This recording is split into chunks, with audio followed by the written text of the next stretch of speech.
No, let him wait, Oga. Please, why did you do this to me, Limubiri?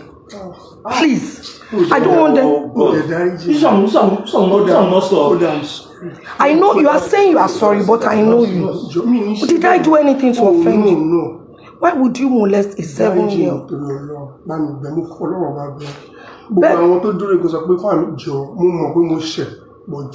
I'm saying almost 7+. If you are telling me pay is the devil, fine.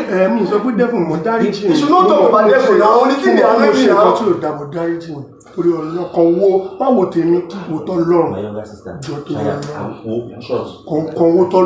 But after everything I did for you, why? You tried. But why?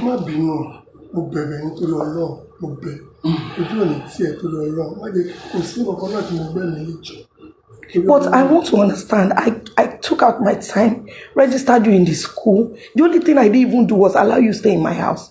And that was because my marriage just broke up and I didn't want people to. So what did I do to deserve this? Oh, deserve it. If I'm lying, look, deserve it. But me, more, but she need carrying.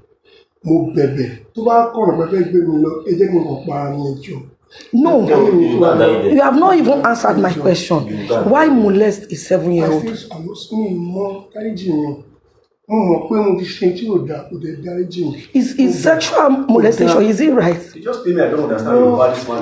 I understand him now. What she was on English? No, the thing is that he molested her when she was 7. And then he came now that she's 14. So do it again. Okay, why do it again now? Why do it again now?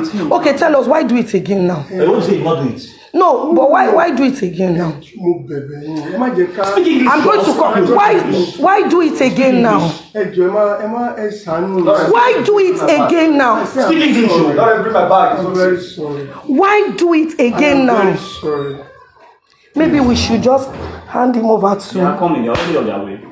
Because you are not talking to me. Zotu said if any police will come here, we should call them for Zotu. Let them. Once he's registered. Where is he going?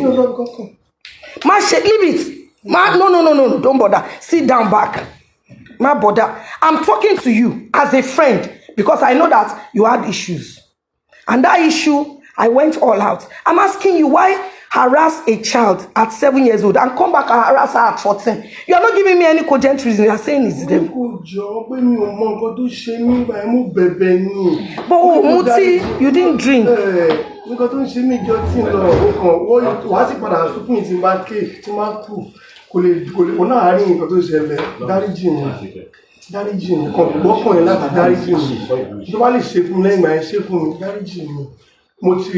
I want to forgive you, but I just want to understand. You know that I know him. That's why he's telling me. Which you know, this one, you know, one of this person with the attitude that I'm begging you. Why? I don't understand. If truly you prayed about it, you harassed her at 7. Why come back to harass her at 14? You don't want devil. I'm not called devil, brother. What I've done is bad. No doubt about that. It's very bad to molest her. It's very bad, I know. But please, I'm pleading. Okay. To your Lord, Princess, you did not deserve it. Record it, you did not deserve it. Because you tried. Okay, what was even when I was coming, that's what I was telling you. I said, you cannot call me. Even once, I will answer 3. Because you tried for me.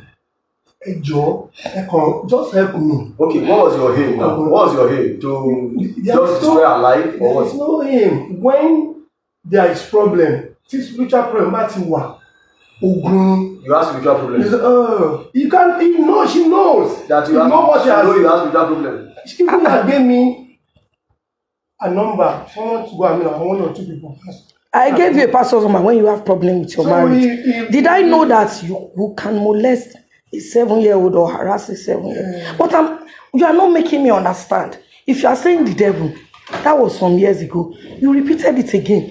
Does it mean you have done it to other people? I know. So you are saying if I ask around, nobody will say. See, Èṣù kọ́ fẹ́ fi báyé That means if you mi be in my shoe, my stepchildren for no this thing say for your hand. No. I married a woman that lost her husband 7 years ago. That is true. And It's true. let me tell you, the daughter is just a little bit bigger than this. So you mean if you were to be in that shoe, you won't spare that little girl? He's telling you the fact. You know what she calls me?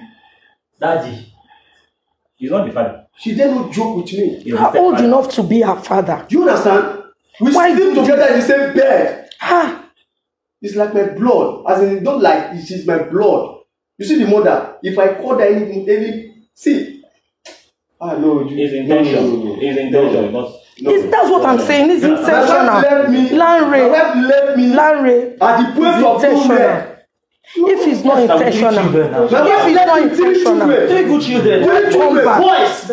if it's not intentional, why harass a child at 7, then come back years later? Do you No, know what why you do did? that? Do you know what you did? It's intentional. Once you enter, you attacked her. Yes, That's what immediately. yes. You didn't waste time. Yes, you didn't You waste went time. to search the room if there's anybody. Yes. No, I did not. What did you say? And you search the whole room. Say no. Let me pray for you. You show you. No, I'm No, no, no. Princess, wait, princess, please wait. Leave her. Let her express herself. Leave her. It's painful. If she don't express herself, you can eat her like that. Leave her, leave her. Leave her. Let her express herself. Leave her alone. Let her do what Let her express herself. This can injure her. I know the pain of it. See, you know what I'm going through? My wife left me with 3 boys. After much beg, she called to my family to tell them there was a ritualist. That's why she left me. Now she's coming back to beg after I married to another person. I've been working with you for how long? Don't play. Do you understand? This is what I do. You search the whole house. Immediately I step out. We were watching you. Sọ̀rọ̀ pé my no. If you lie again, Why are you lying? If I come to my door, if I come to my door, this guy no go suffer the police. What did you now do? Leave him. I said, no, I'm not. What did you Because do? what I did is bad. As I just said, I said, this place is small than the place That we place. go there. So Mwanya, how many rooms? And I now open this place. I said, 3 rooms. I said, this place is small. Too. Where did you And he said, open? so, Wait, where did you open? Wait here. That's all. Mo open by mo open by. That's all. No. Where I open here. I again? open here. That's all. I enter here. Is it your Why? house? Bushman, when you are Okay, on house. now. But I was not around. Is it your house? No.